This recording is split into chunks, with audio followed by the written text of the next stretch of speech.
feia, feia, feia. Todo mundo acha que é feia, mas ele acha que é bonito. É que não está decidindo com a cabeça, está decidindo com o coração.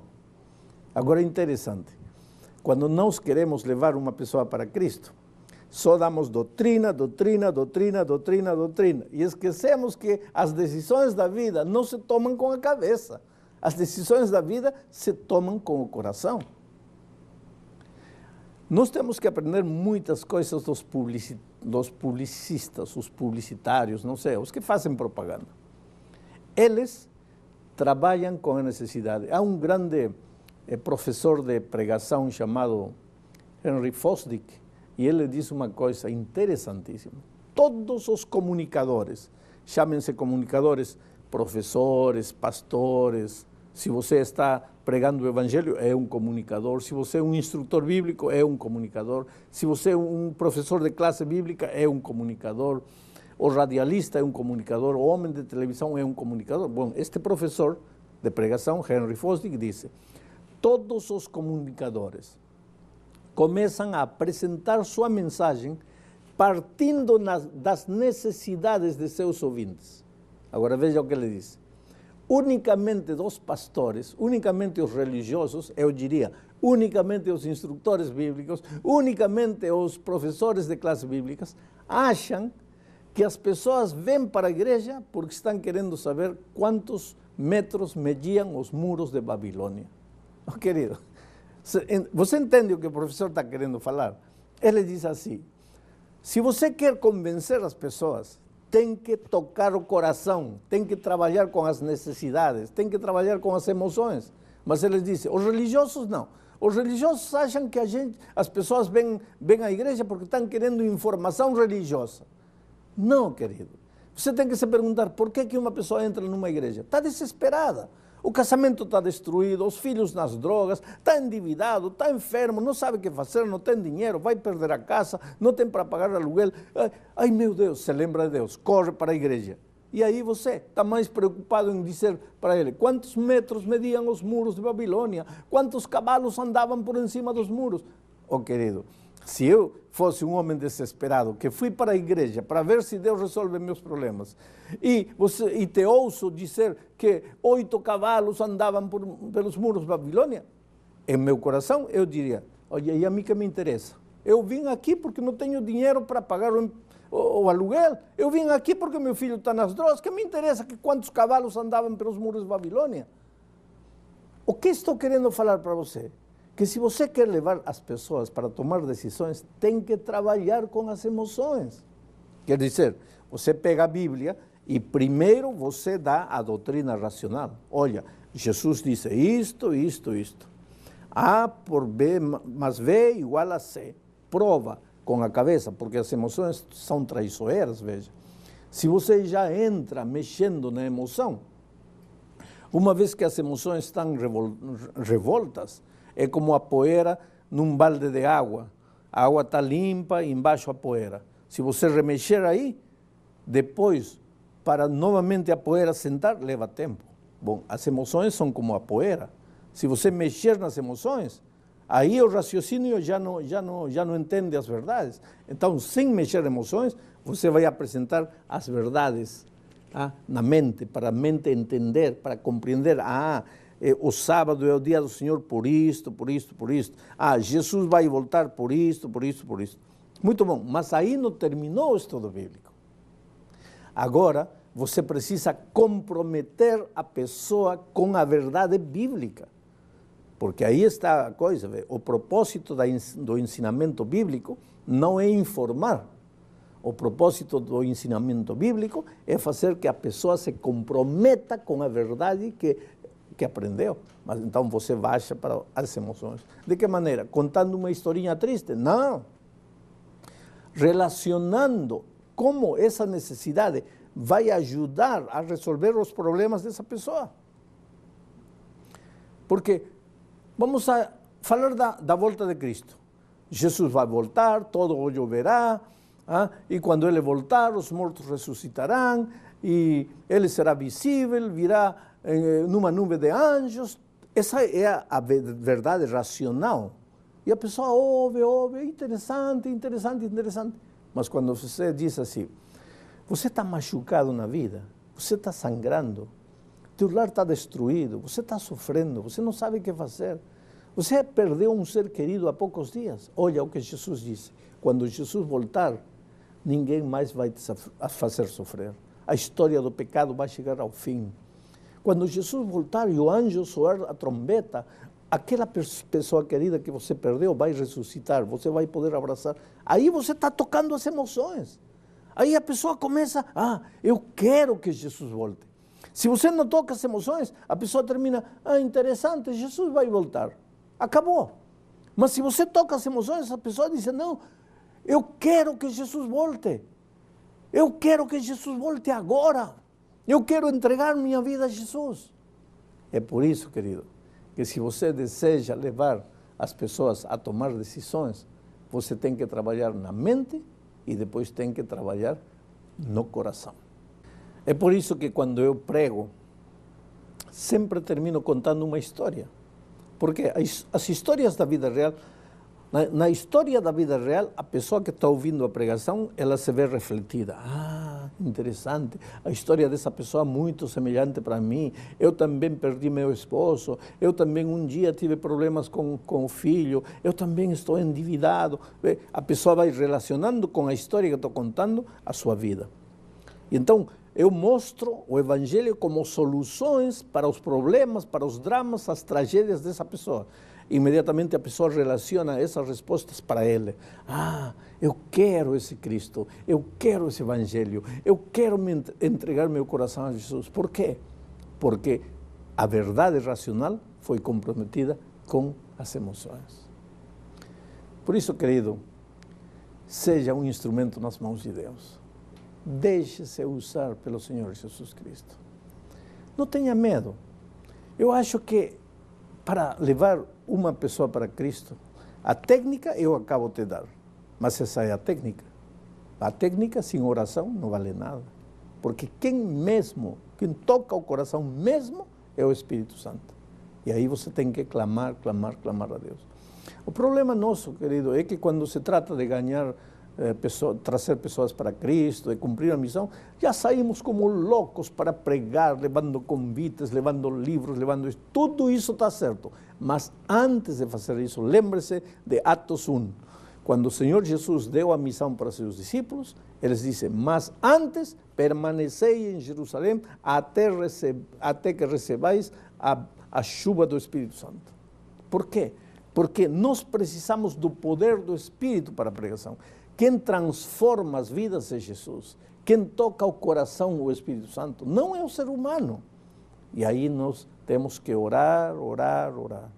Se você quer evangelizar alguém, fique orando uma semana, 2 semanas, 3 semanas. Mas pastor, eu preciso trazer as pessoas para Cristo. Fique orando, fique orando. Você nunca perde tempo orando. Clame a Deus, suplique, Senhor, eu ainda não fui, mas teu Espírito que já esteja trabalhando no coração dessa pessoa.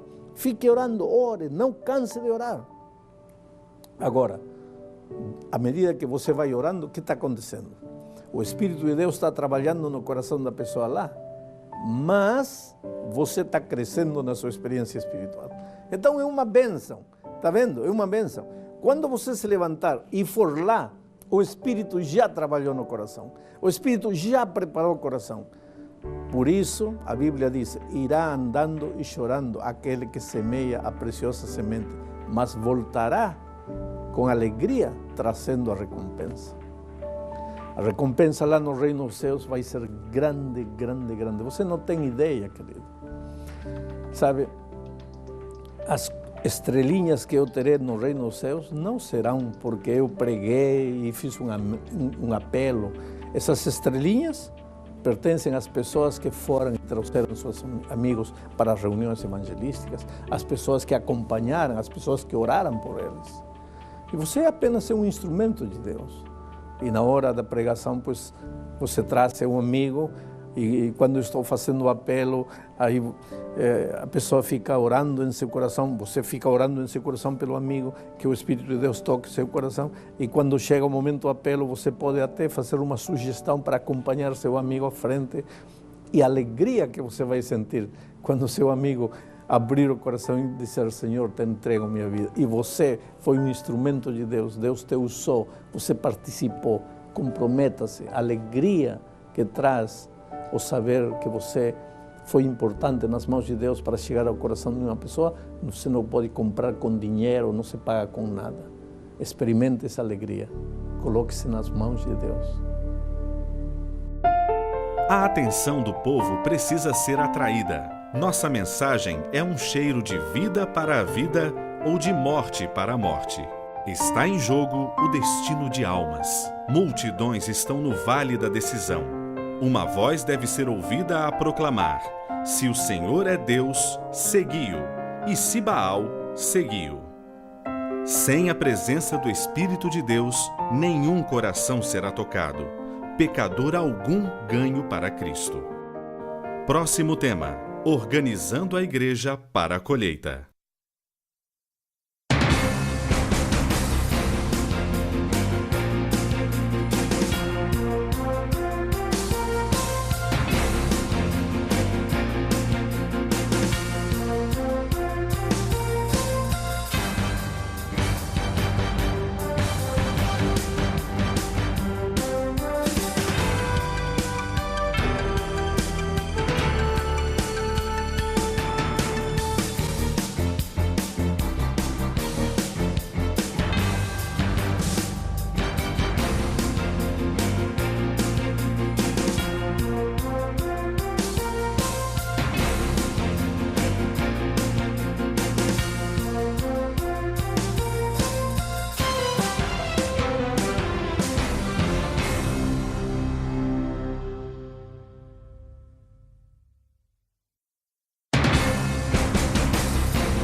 Motivação e missão.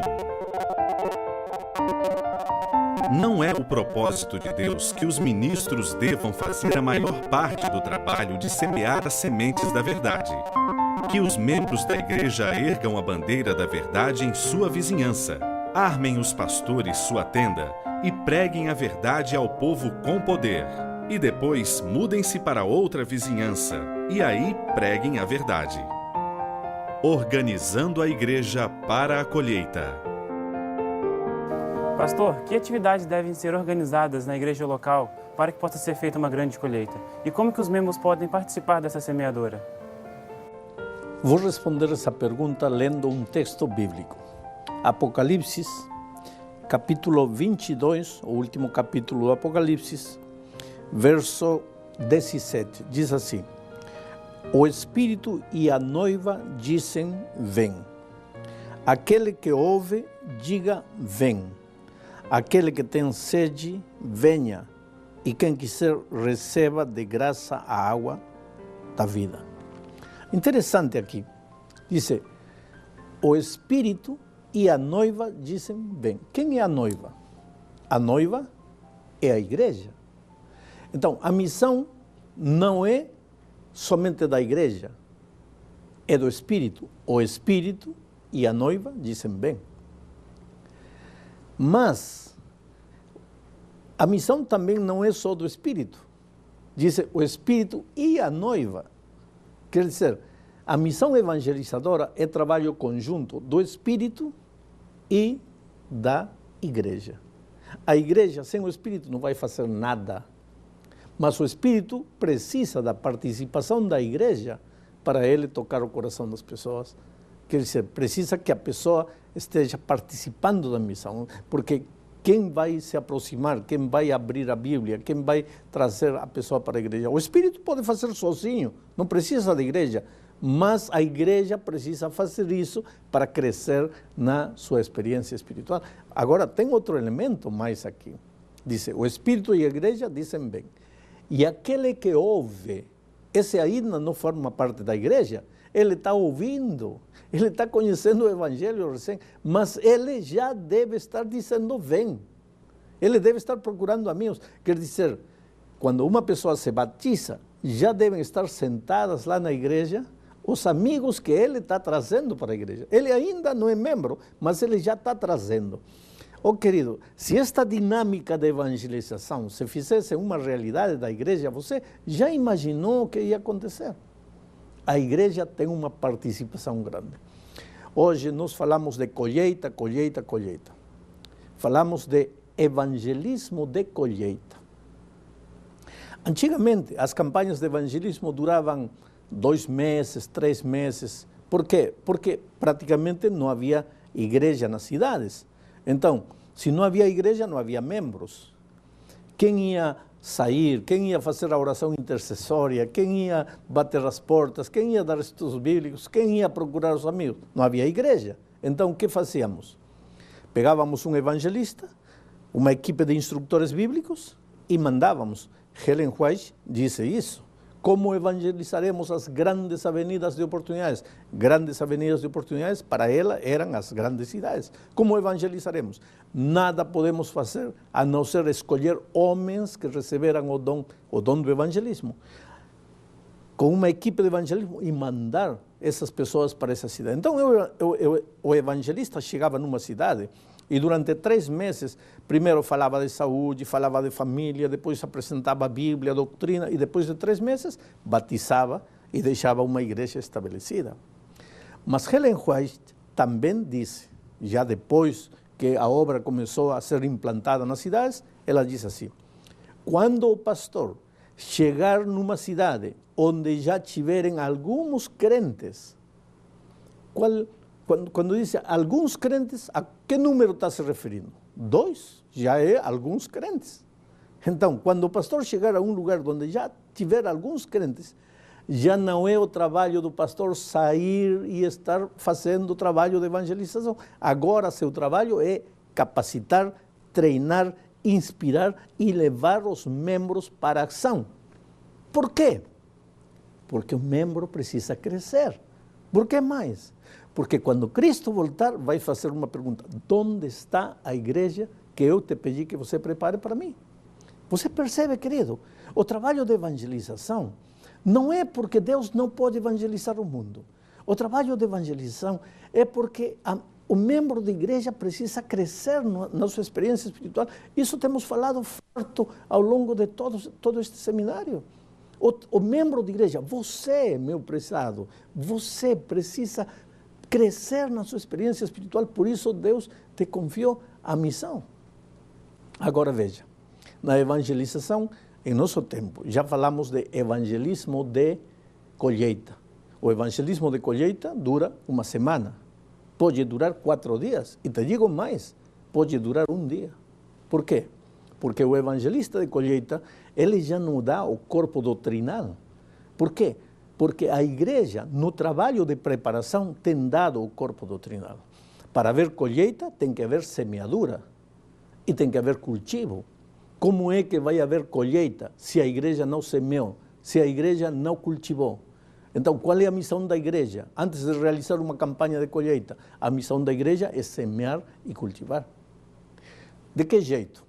Buscando os amigos, aproximando-se dos amigos. Eu sempre digo hoje que o evangelista de colheita é como uma espécie de parteiro espiritual. Ele chega na igreja para fazer uma campanha de colheita, em realidade, chega simbolicamente para fazer nascer os nenês, os babies que estão no ventre da mãe. Agora, o que acontece com a igreja? Às vezes, a igreja não se prepara, não prepara o terreno, não busca os amigos, não dá os estudos bíblicos, não tem classe bíblica batismal. Chega o evangelista de colheita para fazer nascer os babies. Que baby, se não tem nada no ventre da mãe? Que baby? Então, como é que o evangelista vai fazer um apelo para entregar-se a Cristo? Apelo para o batismo, se a igreja não foi preparada? Veja, quanto tempo um nenê tem que estar no ventre da mãe antes de nascer? 9 meses. Quer dizer, para que se realize uma campanha de colheita numa igreja, pelo menos 9 meses antes, a igreja tem que estar organizada em duplas, em grupos pequenos, com grupos de oração intercessória, irmãos visitando os amigos, irmãos dando estudos bíblicos, uma classe bíblica funcionando corretamente. Então, quando o evangelista chega, já a igreja está grávida. Então, chega o evangelista, que é o parteiro espiritual, e cada noite vai fazendo nascer os nenés. Mas fruto da igreja, o evangelista vai embora, mas as mães ficam cuidando de seus filhos. Quem é a mãe? Aquele que visitou, aquele que trouxe, aquele que estudou a Bíblia. Você percebe que o trabalho de conservação é muito melhor quando se realiza um bom trabalho de preparação e de cultivo. Então, querido, Deus está te chamando para essa linda missão. Veja, às vezes eu encontro pessoas que dizem assim, mas pastor, os pastores ganham salário para isso, os instrutores bíblicos recebem salário para isso, eu vou dar uma oferta especial para que eles façam o trabalho. E a tendência dessas pessoas, bem intencionadas, é ficar de braços cruzados. Afinal de contas, eu estou dando dinheiro para que o instrutor bíblico traga as pessoas para Cristo. E, finalmente, essas estrelinhas, de alguma maneira, formarão parte de minha coroa nos céus, porque eu, com o fruto do meu trabalho, eu dei uma oferta para pagar o salário dos instrutores bíblicos. Mas, querido, salvação não existe por procuração. Não. Você, além de dar sua oferta para o programa de evangelização da igreja, você precisa crescer espiritualmente. Eu não sei que palavras usar para te falar da importância da testificação pessoal. Outro dia eu estava em casa, aí na hora do almoço, e sempre faço uma pergunta, porque em minha cabeça não deve haver um cristão que não deve estar trazendo alguém para Cristo. E fiz uma pergunta para meus filhos. A ver, quero que cada um de vocês me diga o nome da pessoa que vocês estão levando para Jesus. Um dos meus filhos, um menino alegre, brincalhão, ele disse brincando, pai, eu não me preocupo. Por que não, filho? Lá no reino dos céus, você vai ter tantas estrelas, mas tantas estrelas, de todas as campanhas que você fez, de todas as pessoas que viram à frente, você vai ter tantas estrelas, e eu sou seu filho, você não vai me dar umazinha para mim? Oh, querido, infelizmente, duas coisas. Primeiro, todas essas pessoas que vêm à frente aceitando Jesus quando eu faço uma campanha de evangelismo, não serão minhas estrelas. Serão as estrelas das pessoas que trouxeram essas pessoas para a campanha de evangelismo, dos amigos que visitaram, que oraram, que trabalharam. Essas estrelinhas pertencem a elas, não são minhas. Mas eu, como cristão, também preciso ter minha coroa e minhas estrelinhas. Então, eu, pessoalmente, eu preciso fazer um trabalho missionário. Eu preciso orar por alguém especificamente. E eu posso te contar experiências lindas. Por exemplo, lá em Brasília, onde eu moro, eu um dia fui a cortar o cabelo, porque, embora você não acredite, eu também corto o cabelo de vez em quando. Então, fui a cortar o cabelo, aí estava uma senhora que cortava o cabelo. Estou falando de uma coisa que aconteceu muitos anos atrás, quando eu cheguei em Brasília, eu tinha 42 anos. Então, um dia eu vi ela meio triste, perguntei o que acontece. Eu estava com problemas. Aí chegou o momento de eu falar de Jesus. Falei, eu vou fazer uma oração por você. Fiz uma oração por ela, e não é que o juiz resolveu o caso dela positivamente. E quando outro dia eu cheguei, ela me abriu os braços, pastor, obrigado pela sua oração. Resultado, eu comecei a trabalhar com ela, pouco a pouco, me aproximando, dando literatura. Ela se batizou, hoje é membro da igreja. Essa sim é minha estrelinha, porque quando eu conheci ela estava perdida no vale das trevas, sem a luz do evangelho, sofrendo, vivendo uma vida de conflitos interiores. E eu fui falando do amor de Jesus e trazendo, e hoje é membro da igreja. Essa sim é minha estrelinha. Então, querido, participe. Você sente que não tem vontade, ore. Mas, pastor, eu oro, nada acontece. Calma. Continue orando. Mas, pastor, nada acontece. Calma. Você não planta um grão de trigo hoje e amanhã está colhendo. Você coloca um grãozinho de trigo, no dia seguinte abre a terra, está tudo igual. No outro dia abre a terra, está tudo igual. No outro dia abre a terra, está tudo igual. No outro dia abre a terra, não está tudo igual, está podre. Aí você diz, então não adianta. Calma. 6 dias depois abre a terra, daquele grãozinho podre começa a brotar o talo, a plantinha. E um dia produz trigo. A vida espiritual é igual. Não é que você ora hoje, amanhã está tudo resolvido. Ora, insiste, clama, mas coloque-se na mão de Deus.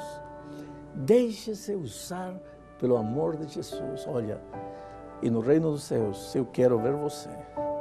E me procura lá. E diz assim, pastor Bulhão, aquilo que o Senhor falou me fez bem. E graças a Deus estou aqui. Que Deus te abençoe. Não é o propósito de Deus que os ministros devam fazer a maior parte do trabalho de semear as sementes da verdade. Que os membros da igreja ergam a bandeira da verdade em sua vizinhança, armem os pastores sua tenda e preguem a verdade ao povo com poder. E depois mudem-se para outra vizinhança e aí preguem a verdade. Próximo tema: como vencer o medo de testemunhar.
Motivação e missão. Onde não há ativo trabalho em benefício de outros, o amor diminui e definha a fé. O cristão que não exercita as faculdades que Deus lhe deu, não somente deixa de crescer em Cristo, mas perde as forças que já possuía, torna-se um paralítico espiritual. Como vencer o medo de testemunhar? Olá, pastor